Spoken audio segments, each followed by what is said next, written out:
So we had some Montreal Canadiens things today, from practice interviews and other articles, which is why I wanted to make this one holistic view video that just kind of goes over my thoughts about some of these interesting talking points.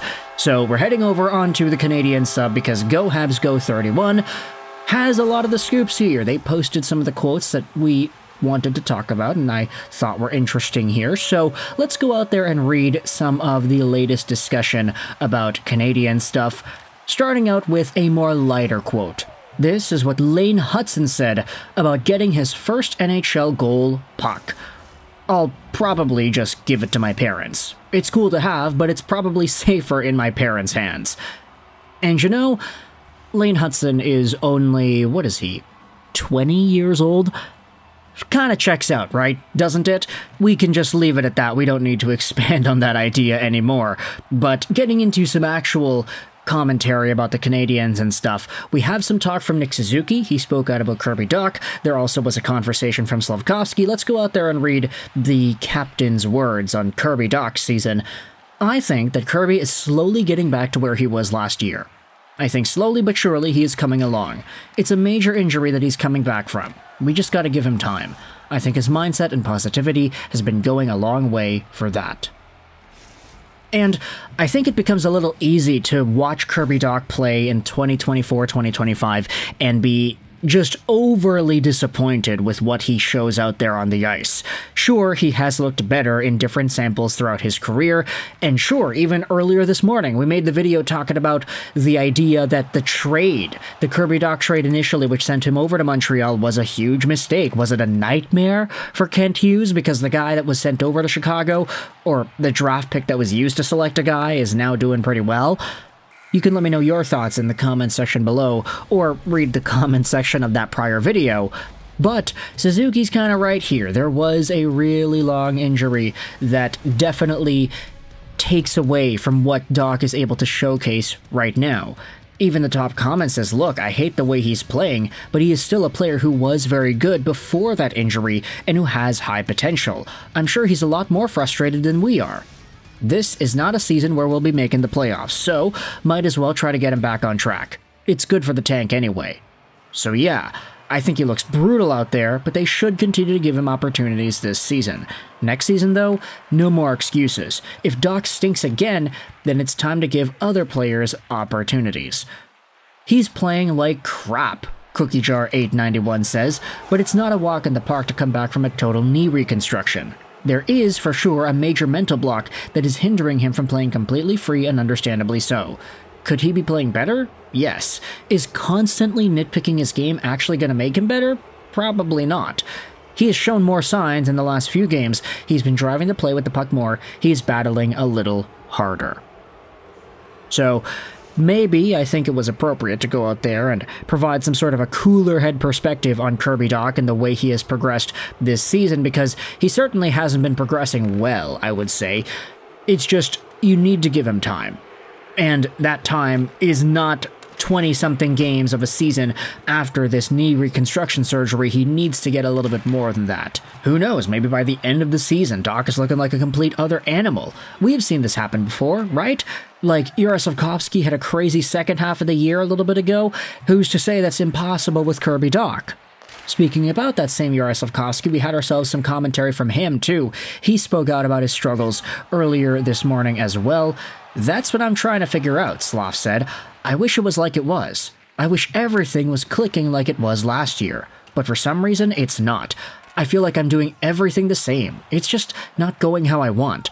But hopefully, I get there soon. Now, I will say, this quote is very isolated.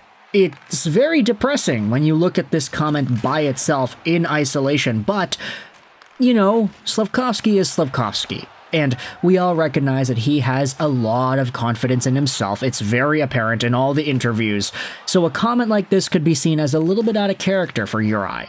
It's true, though, he has been playing very disappointingly the past little while, and if there's anybody who's going to be the most disappointed in him and his game, it's gotta be him himself. So even though Slafkovsky had these depressing comments, a lot of the replies in the comments section underneath are very supportive and understanding as to what's going on here. Keep grinding, big guy. He definitely looked better last game when playing on the first line. I'm sure it won't take him long to get back into rhythm. Slaf just needs some good old puck luck to go his way. For real.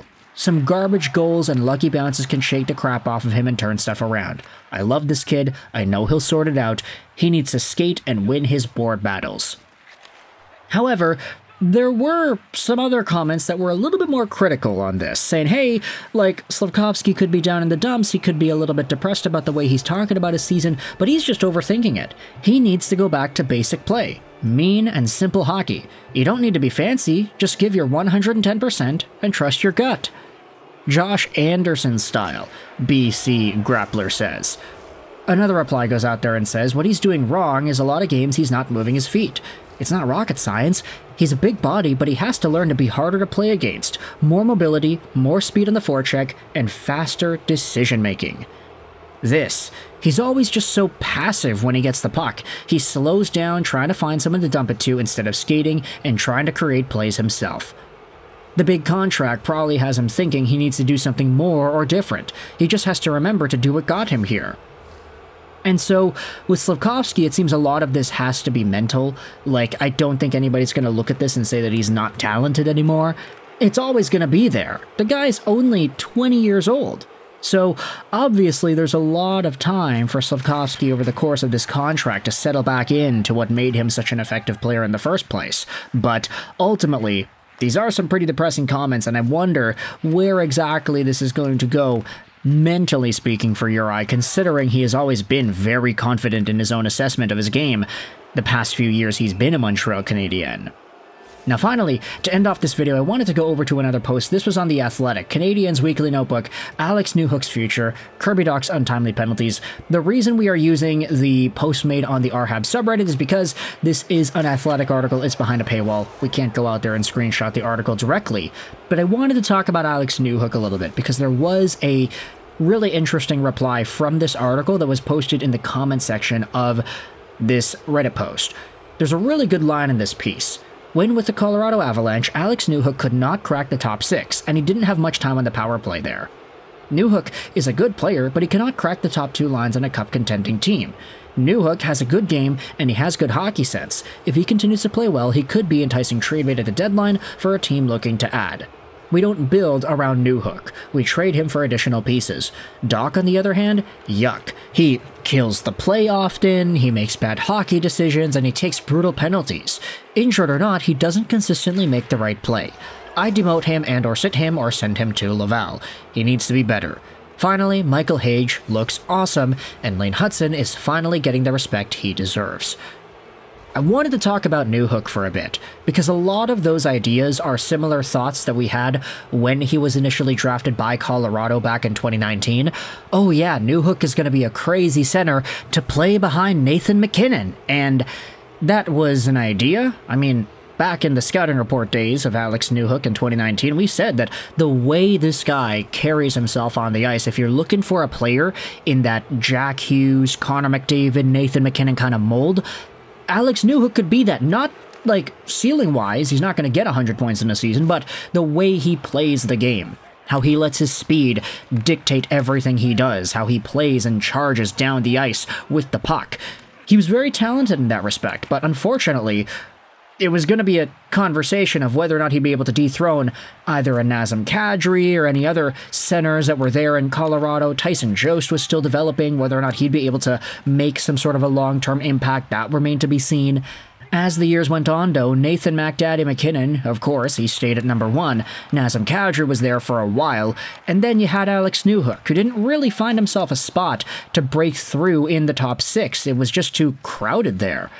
Then you had some other guys that were at the center position, like JT Compher, for example. Newhook still couldn't overtake him. And then, as the seasons went on, Alex Newhook found himself out of Colorado and in Montreal, so there was never really a chance for him to break free in Colorado. And now you're seeing similar things here, where it's like, yeah, is he really a top 6 talent? Maybe not at this point in his career, but he's still young, right? So I don't know. You can let me know your thoughts in the comment section below about a lot of these ideas. Newhook, Kirby Dach's development, Nick Suzuki's comments on Dach, Juraj Slafkovsky's depressing comments. There's a lot of Canadian stuff. It's going to be linked in the description as well. I hope you enjoyed this video. and bye.